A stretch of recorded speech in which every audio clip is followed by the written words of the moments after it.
ఈవేళ మొదలుపెట్టాం. అందులో భాగంగా పోయిన సంవత్సరం ఎక్కడి నుంచి మొదలుపెట్టామో అక్కడి నుంచే ఈసారి కూడా ప్రచారం మొదలుపెట్టాం.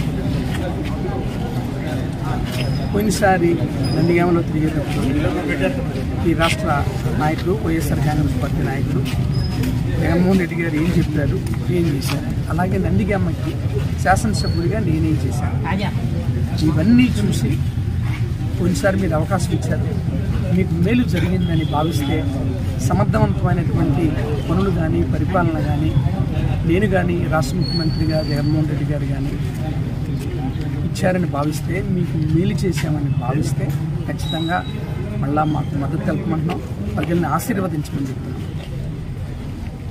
ఈ 5 సంవత్సరాలుగా ఈ రాష్ట్రానికి సంబంధించి విద్యకి, వైద్యానికి, మహిళా సాధికారతకి, రైతులకి సంబంధించి, విద్యార్థులకు సంబంధించి, ప్రతి వర్గానికి సంబంధించి, పారిశ్రామిక రంగంతో సహా ఏ మేరకు చేయగలమో మన రాష్ట్ర ఆదాయానికి లోబడి, పరిమితులకు లోబడి జగన్మోహన్ రెడ్డి గారు పూర్తి స్థాయిలో న్యాయం చేశారు.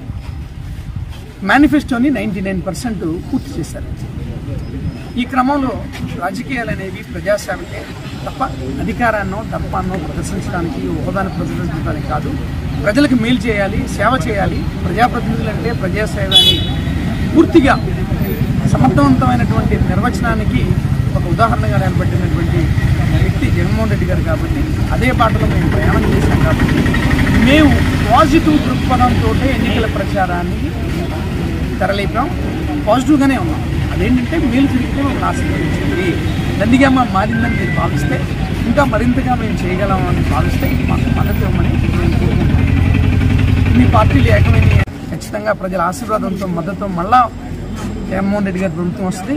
మరింత మెరుగ్గా ఈ దేశంలోనే ఆంధ్రప్రదేశ్ ఇప్పటికే విద్యలో, వైద్యంలో, రైతులకు సంబంధించి, విద్యార్థులకు సంబంధించి అన్ని రకాలుగా ఒక ఉన్నతమైన స్థానంలో మరింత మెరుగ్గా ఈ దేశంలో రాష్ట్రం అంటే ఇట్లా ఉండాలా, ప్రజలకి పరిపాలన విషయంలో కానీ అన్ని విషయాల్లో కానీ ఇంత అందుబాటులో ఉండాలా, ప్రజా సంక్షేమాన్ని, అభివృద్ధిని ఇట్లా కాంక్షించాలనే విధంగానే ఈ రాష్ట్రాన్ని ముందుకు తీసుకువెళ్ళడానికి మేము కట్టుబడి ఉన్నాం. కాబట్టి ఖచ్చితంగా మళ్ళీ మాకు ప్రజలు అవకాశాన్ని ఇస్తారు. Please subscribe .news.